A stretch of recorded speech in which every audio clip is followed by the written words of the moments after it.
बिस्मिल्लाहिर्रहमानिर्रहीम। अस्सलाम वालेकुम दोस्तों, एक नई वीडियो के साथ हाजिर हैं। चलिए अपनी वीडियो स्टार्ट करते हैं। कुछ दिन पहले खबर आई थी, मैंने एक वीडियो भी बनाई थी कि अमेरिका ने अपनी नेवी के हवाले लेजर वेपन्स को कर दिया और उनकी नेवी ने एक टेस्ट किया है, लाइव टेस्ट किया है। ये उनके किसी साइंटिस्ट वगैरह ने नहीं किया, किसी कंपनी ने नहीं किया, बल्कि उनके फौजियों ने एक शिप के ऊपर जो कि इंस्टॉल थी लेजर, उसके जरिए उन्होंने एक ड्रोन को गिराया है। ये एक बहुत बड़ी बात थी क्योंकि इसके अंदर फौजी इन्वॉल्व थे, इसके अंदर सिविलियंस इन्वॉल्व नहीं थे, ना कोई साइंटिस्ट इन्वॉल्व था, ना कोई कंपनी इन्वॉल्व थी। इसके अंदर डायरेक्ट उनकी नेवी के जवान और उनकी नेवी के ऑफिसर्स वगैरह वो इन्वॉल्व थे। मींस कि अमेरिका ने अपनी नेवी के हवाले लेजर वेपन्स कर दिए हैं। अब एक खबर आई है कि अमेरिका अगले 3 साल के अंदर मजीद 7 अपने आर्लेबर्ग क्लास डिस्ट्रॉयर्स के ऊपर लेजर वेपन्स लगाने जा रहा है। बड़ी बात यह है कि ये सारे के सारे जो 7 शिप्स हैं और एक पहला शिप, यानी कि टोटल 8 शिप जो है जिनके ऊपर लेजर वेपन्स लगे होंगे, ये सब के सब पैसिफिक कमांड के अंदर होंगे। पैसिफिक कमांड क्या है? ये वो कमांड है जो चाइना को बेसिकली देखती है। उनकी दूसरी जो कमांड है वो अटलांटिक कमांड है। अटलांटिक कमांड जो है वो नेटो और रशिया की तरफ ज्यादातर उसका रुझान होता है और पैसिफिक कमांड जो है वो ज्यादातर चाइना को देखती है और ये हमारे इंडो पैसिफिक रीजन को देखती है। इसलिए ये चाइना के लिए एक बहुत बड़े कंसर्न की बात है। कहानी कुछ यूं है कि 2019 के सितंबर में एक यूएसएस ड्यूई था, उसके ऊपर लोगों ने एक खास किस्म का एक टर्रेट देखी और उन्होंने कहा कि ये जिस एरिया के ऊपर अब एक नया कोई वेपन लगाया गया है, पहले इस एरिया के ऊपर कुछ नहीं होता था,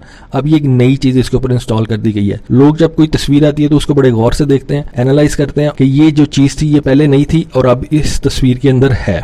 एनालिसिस करने वालों ने उसका ये एनालिसिस निकाला कि ये बेसिकली एक लेजर टर्रेट है और जो कि एक लेजर वेपन जो है वो अमेरिका ने अपने यूएसएस ड्यूई के ऊपर इंस्टॉल कर दिया है और उसके बाद कुछ दिन के बाद उसके साथ उन्होंने एक लाइव फायर भी किया और एक ड्रोन भी मार गिराया। अब ये यूएसएस ड्यूई ही क्यों इसको यूज किया गया? 2012 के अंदर भी इस सेम बैरी जहाज के ऊपर जो था उन्होंने एक लेजर वेपन सिस्टम इंस्टॉल किया था, उसका नाम था लॉज लेजर वेपन सिस्टम। उसके ऊपर टेस्टिंग होती रही और उस वक्त 2012 से ये बात सामने आना शुरू हुई। अब अमेरिकन नेवी जो है वो लेजर वेपन अपने बैरी जहाजों के ऊपर लगाएगी और लेजर का दौर जो है वो अब शुरू होने वाला है। यूनाइटेड स्टेट्स नेवी ने कहा है कि हम पिछले 5 से 7 साल पे लेजर वेपन्स के ऊपर बहुत ज्यादा काम कर रहे थे और अब हमने ये जो लेजर वेपन्स हैं ये अपने वॉर फाइटर्स यानी कि अपने फौजियों के हवाले कर दिए हैं और वो इनको हाथ लगा सकते हैं, इनको यूज कर सकते हैं, अपनी मर्जी के मुताबिक कर सकते हैं और हम पीछे बैठ के इन वेपन्स को एडवांस कर सकते हैं। यानी कि ये वेपन यूज भी होना शुरू हो जाएंगे और इनके ऊपर जो नई एडवांसमेंट है वो भी हम पीछे बैठ के तो करते रहेंगे। 8 बैरी जहाजों के ऊपर जो अमेरिका 3 सालों के अंदर वेपन्स लगाने जा रहा है, लेजर वेपन्स लगाने जा रहा है, इस वेपन का नाम होगा ओडिन सिस्टम। बेसिकली ये एक बड़े प्रोजेक्ट है, उसका नाम है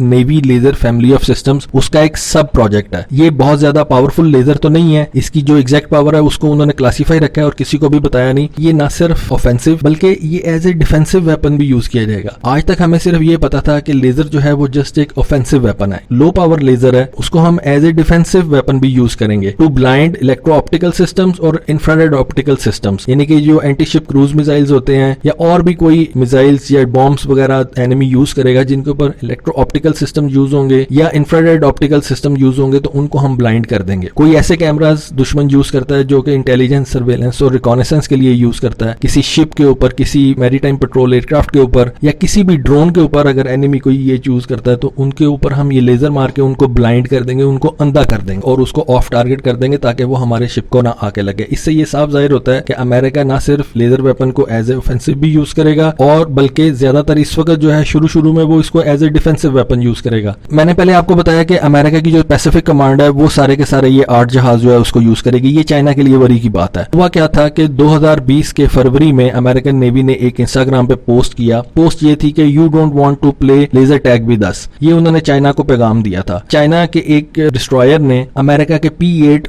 जहाज जो इंडिया भी यूज करता है, सबमरीन्स वगैरह को हंट करता है और उसको फिर तबाह करता है, सोनोबुइज वगैरह फेंकता है, उसके ऊपर उन्होंने लेजर जो थी चाइना ने फायर की। क्या हुआ कि उस जहाज के कुछ जो सेंसर्स थे उनको ब्लाइंड उसने कर दिए और अमेरिका को पता चल गया कि चाइना ने ये लेजर वेपन्स जो कि कम पावर वाली लेजर है उसको उसने अपने डिस्ट्रॉयर्स के ऊपर इंस्टॉल कर दिया और वो हमारे P-8 के लिए एक चैलेंज बनता जा रहा है। क्यों? अगर चाइना ये करेगा तो फिर उन्होंने ये इंस्टाग्राम की पोस्ट की कि you don't want to play laser tag with us. America ने एक पैगाम दिया चाइना को कि आप हमारे साथ लेजर टैग नहीं खेलना चाहते, यानी कि लेजर आप हमारे साथ नहीं खेलना चाहेंगे क्योंकि हमारी जो लेजर है वो ज्यादा ताकतवर भी है और हमारी लेजर जो है वो आपसे ज्यादा एडवांस भी है। हो सकता है सिर्फ कहने की बात हो। अगर चाइना ने उनके P-8 जहाज के ऊपर लेजर वेपन फायर किया था, ऑल्दो वो कोई ऑफेंसिव वेपन नहीं था उस वक्त, क्योंकि उस लेजर की पावर काफी कम थी, इट मींस उनके किसी सेंसर को उन्होंने ब्लॉक करने के लिए, किसी सेंसर को ब्लाइंड करने के लिए, तो अमेरिका के लिए ये एक वरी की बात थी। उसके बाद अमेरिका ने इसको फास्ट ट्रैक किया और अपने जहाज के ऊपर लेजर लगाए और अब उसने कहा कि हम 3 साल के अंदर ये जो लेजर है अपने 7 मजीद जहाजों के ऊपर लगा रहे हैं और सारे के सारे जहाज जो है हम पैसिफिक कमांड को दे रहे हैं। जो लास्ट मैंने आपको बताया था एक तजर्बा हुआ था, उसके अंदर उन्होंने एक ड्रोन जो था उसको गिराया था इस लेजर वेपन के जरिए। ये मैसेज था ईरान के लिए, क्योंकि ईरान जो है वो स्ट्रेट ऑफ हॉर्मुज के अंदर अमेरिकन नेवी के एयरक्राफ्ट कैरियर्स, डिस्ट्रॉयर्स के लिए अपने ड्रोन्स वगैरह छोड़ता रहता है और उनको कामिकाजी ड्रोन्स के तौर पर यूज कर सकता है। कामिकाजी ड्रोन्स क्या होते हैं? यानी कि सुसाइड, जिस तरह से बॉम्बर होता है वो सुसाइड ड्रोन्स होंगे। इसलिए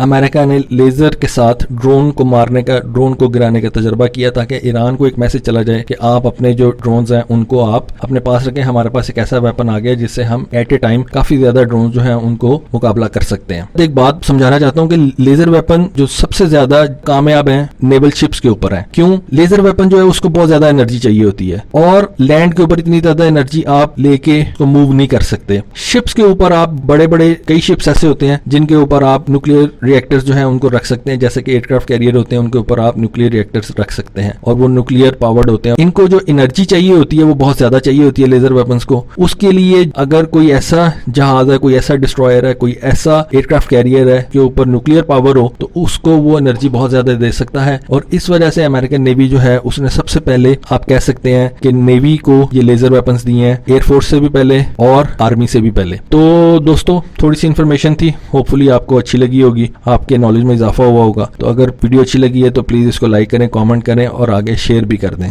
थैंक यू। Allah Hafiz.